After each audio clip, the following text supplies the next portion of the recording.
Hello. My name is Nick Tucker, and I am the 2013 class valedictorian.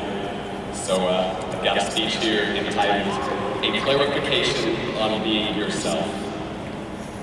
I am one of over 7 billion people on this earth, and this is my 6,723rd day here. Give or take 365 days and a gestational period, and that's how long it took to create you. I am one of over 700 students in this graduating class, and this is the 2,166th day of mine that has revolved around a public school system. These days have had more to do with our development than likely any other single source. I'm also one of 9, soon to be 10, kids. So this is the 5th graduation I have attended for Hamilton Southeastern High School. And it seems that a prevailing theme is being one of one, or being yourself. This notion seems to suggest that all the days I just mentioned have defined you. And to some extent, this is true. But on the chance that you might be on your cell phones right now, I invite you all to take a selfie with me.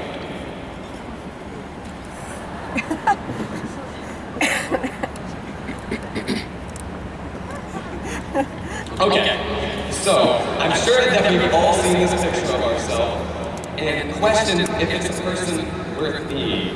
What I need to dispel is the myth that yourself consists of a rigid assembly of traits, likes, dislikes, and beliefs, a single picture. It's similar to the cartoon characters that wear the same outfit in every episode, and quite frankly, that's unhygienic. I want everyone to realize that you can change from day to day, much like you change clothes. It might take a while to switch out an entire wardrobe, and you're largely the same composition underneath there. But today is the most important day in determining who you are and how you present yourself. And why should that ever be someone you are not happy to be? Too often, we sink into a trap of what we or society have confined ourselves to. Up until the 8th grade, I habituated myself into society's formula for who I was. I was a scrawny, spectacled, Caucasian male, so I was destined to be immersed in textbooks, video games, and social awkwardness. My name was the Smart Kid to people who had heard legends of a 6th grader in Algebra 1. And as ritzy as the life of a famed nerd was, it was terribly, terribly boring. And I resigned to being that kid. Life was just something that happened to everyone else, and I hated myself for not being Justin Timberlake, Channing Tatum, or anyone other than the Nick Tucker that was ignored as a human dictionary and calculator. In that awkward phase of junior high, it dawned on me that if I were to pass myself walking in the hall, I would have an urge to steal my lunch money while shoving me in a trash can. But who was stopping me from being someone else? This kid that I wanted to be, instead of that kid that I suffered to be. So I experimented with changing my cartoon character clothes. It didn't matter that I wasn't the athletic type. I decided I was athletic. It didn't matter that I wasn't one of the cool kids who knew how to socialize. I decided I was social. It sure as heck didn't matter that I was white. I decided I was a rapper. These decisions were spontaneously made every day when I went out for a run, shared a piece of life with strangers, or sat down with a writing utensil and a brain full of rhymes.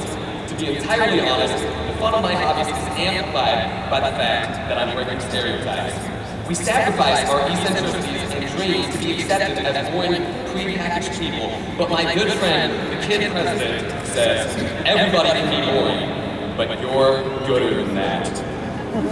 I think most of us have a secret self we wish we could be without everyone unfollowing us on Twitter. We're all self-conscious and awkward with plenty of things in our past that we'd like to forget, so you might as well leave that all behind to be all belong and just continue and live a genuine and fulfilling life. Accordingly, I encourage you all to be hipsters.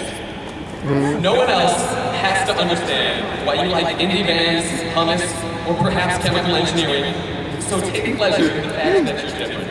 I'm certain that in all of the history books I've read, I've never read the name of someone who's the best at fitting in, unless you count the times I've read the credits. But the point is that we could all use a little push into hipsterdom. I, for instance, would like to be a famous Dr. Rapper who lives in an airplane, like a Dr. Dre with an actual MD. So, to verbally push you all to pursue the unique yourself, as opposed to the societal yourself, here's a little poem or perhaps rap that I've written for you. The graduation rap.